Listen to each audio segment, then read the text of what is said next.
Eu costumo dizer que o editor, a maior função dele é prever problemas, não é nem solucionar, né, Lu? É prever problemas. Por quê? A partir do momento que o repórter tá na rua e você tá conversando com ele, Renata, o negócio é o seguinte, o VT que tava aqui espelhado pra mim, tá marcando 1 minuto e meio, mas olha, aconteceu isso.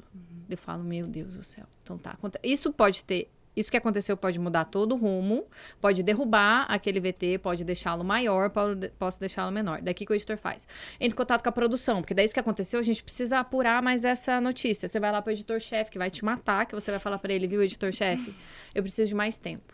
E aí, quando a confiança ela é construída, você confia no repórter, porque o que o repórter diz é ele que tá lá na notícia, você precisa confiar nisso. Quando o repórter liga pra você, editor, e fala assim, isso daqui não vale. É culpa do produtor? Às vezes não. Porque aquilo que o produtor apurou, às vezes de manhã ou meio-dia, 3 horas da tarde, gente, já é outra coisa. Então, assim, editores, confiem nos repórteres, na equipe de reportagem. Ó, não tem imagem. Quando o repórter cinematográfico fala, não tem imagem aqui. Às vezes, ó, o produtor gravou, marcou a entrevista, uma baita de uma entrevista.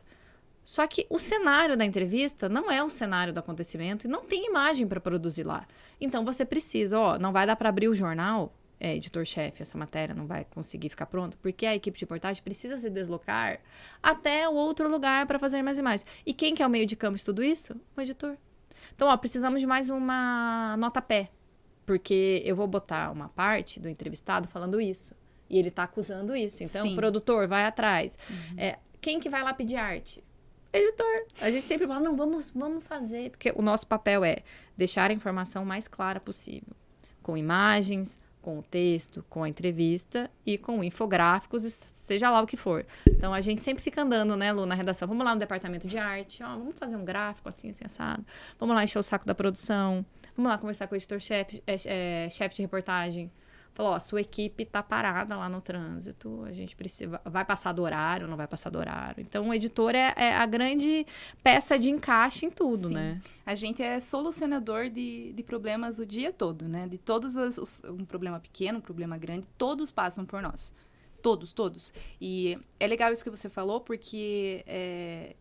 a nossa função, a gente tem contato com todos os departamentos, né? Por exemplo, a arte. A edição é a única função que tem contato direto com o pessoal da arte, né? Porque a produção, por exemplo, não tem esse contato. A reportagem também não. Então, a gente sempre tá ali correndo entre uma pessoa e outra. Isso é muito legal, porque a gente aprende muito também, né? E acho que isso soma muito para o nosso trabalho. Porque, às vezes, o repórter, no meio da tarde, fala... como que a gente vai cobrir essa parte? Não tem como. Você já pensa, mas eu posso pedir uma arte. Posso pedir imagens do SEDOC, né? A solução é essa. Posso pegar arquivo? Não, tem arquivo disso? Sim. Então, assim, claro que quando você começa, você ainda não tem, assim, essa noção do que tem num arquivo. Isso é uma coisa que a gente constrói com o tempo, né? Mas com a experiência, a gente vai lembrando onde que tá cada pedacinho daquilo. Você já monta o VT na tua cabeça. Antes de você começar a editar, você já tem uma noção na tua cabeça de tudo que você vai precisar. Dos recursos que você vai precisar para montar aquele VT da forma mais atrativa, clara e ágil. Porque a gente também tem que ser ágil, né? Não, eu falo, o editor ajude a você mesmo. Então, se você sabe que aquela matéria vai chegar em cima da hora, adiante a outra. Ah, não tem imagem, cinegrafista, não faça imagem. Volta que eu vou cobrir com tal arquivo. Não precisa, isso daí não precisa. Exatamente. Ou, gente, o repórter não vai conseguir fechar a parte do texto que a gente chama de relembra, né? Reconta, que é... o que já aconteceu, que você precisa recontextualizar, né? Falar, o acidente aconteceu 20 de julho, de não sei o quê. Já vou deixar isso pronto pro repórter. Então, assim, você precisa também se ajudar para não chegar na hora do jornal e você tá desesperado. Exatamente. Essa é parte muito importante do nosso trabalho, é prever todas as coisas que podem ajudar a agilizar teu trabalho. Pelo seu próprio bem. E já adiantar possíveis problemas. Sempre ter um plano B.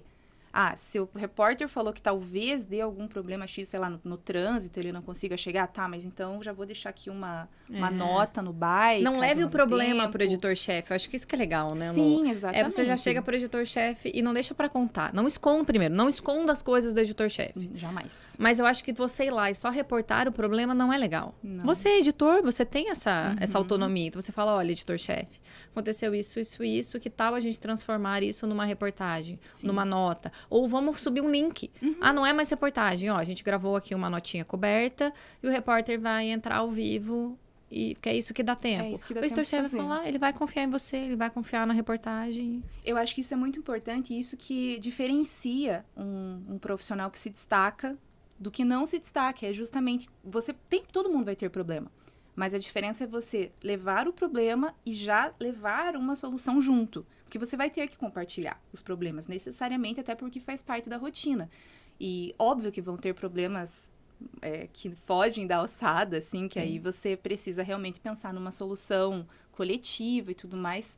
Mas, no geral, coisas do dia a dia, você tem que ter o pensamento rápido. Eu acho que na edição também isso é muito importante. Você aprender a tomar decisões rápidas, porque o deadline na TV, ele é muito apertado. É isso que você estava falando também de imagem, o que você vai cobrir o material. Isso, inclusive, às vezes determina como o material vai ser construído. Porque, por exemplo, às vezes eu tenho uma informação que ela precisa estar no VT, mas eu não tenho absolutamente nenhuma imagem para cobrir aquilo. O que eu faço? Transformo numa passagem. Certo? Então, esse também é o teu papel enquanto editor. Ou faz uma tela, ou faz uma tela. Dependendo do peso, né? Porque se tiver realmente um peso, não, bota o repórter nessa parte. Sim. Repórter não tá lá de bonito pra fazer a passagem, gente. Depois a gente vai fazer um episódio só com um repórter aqui pra contar, porque às vezes as pessoas falam. Às vezes o editor corta a passagem. A gente faz isso. A gente corta a passagem do repórter. Principalmente se ele for fazer um link sobre aquilo. Então, a gente transforma o VT numa reportagem e aquela informação que estava na passagem, ele dá no link. Sim. Isso acontece com bastante frequência. Às vezes, nem cortar a passagem inteira, mas assim, um pedacinho no começo, um pedacinho no final. Às vezes, uma informação muda ao longo do dia, mas é importante a passagem que ele gravou, porque a passagem ela é importante que ela tenha um cenário. Quando ela tem um cenário, é ótimo. Por exemplo, você tá falando de um incêndio, não sei. E naquele momento, ele gravou a passagem dele com o fundo. Com os bombeiros atendendo as vítimas. Mudou uma informação ao longo do dia, mas às vezes vale a pena você aproveitar alguma coisa daquilo que foi feito no dia, né? Sim. Mas assim, independentemente disso, às vezes o editor, ele nem trabalha com a reportagem. Às vezes você é designado para editar uma nota, por exemplo. Uma nota com imagens ou uma nota sem imagens, que às vezes não tem. Então, você faz... É você. Você é o repórter daí, porque é você que escreve. Exatamente. Então, você vai atrás das informações, você checa as informações, você faz o texto. E é claro que, assim, o apresentador, às vezes, como é ele que vai ler, claro que às vezes ele vai mexer ali numa coisinha ou outra para adequar ao jeito dele, né? Que cada um tem a sua personalidade, cada um tem o seu jeito. Mas, no geral, a gente já deixa o texto pronto para ser lido, né? E é engraçado que a gente já trabalhou em vários jornais, então o editor, por mais que, claro, o apresentador também escreva, também edite, também produza, quando o editor ele vai escrever a cabeça, porque a cabeça o VT já começou na cabeça, né? Então, isso já é um ponto 1. O VT começa na cabeça, não adianta você... às vezes, o primeiro off do repórter é o que a gente mais muda, porque o primeiro off é a cabeça. Então, você fala, não, repórter, eu vou tirar isso daqui, porque isso é a cabeça. Então, o editor também já pensa nisso. E quando a gente edita para vários jornais, a gente sabe como que cada apresentador fala. Então, eu acho que o editor também é um grande tradutor. Sim. Porque quando eu escrevo para o repórter, eu sei como que o repórter fala, eu vou lá e escrevo do jeito dele. Quando é o apresentador X, eu escrevo do jeito que o apresentador gosta de falar. E é engraçado isso. E você imagina na tua cabeça a pessoa falando, né? A gente lê em voz alta. Editor é tudo louco. E faz assim, a gente lendo em voz alta. Começou hoje em Curitiba. A gente já imagina, a gente atua.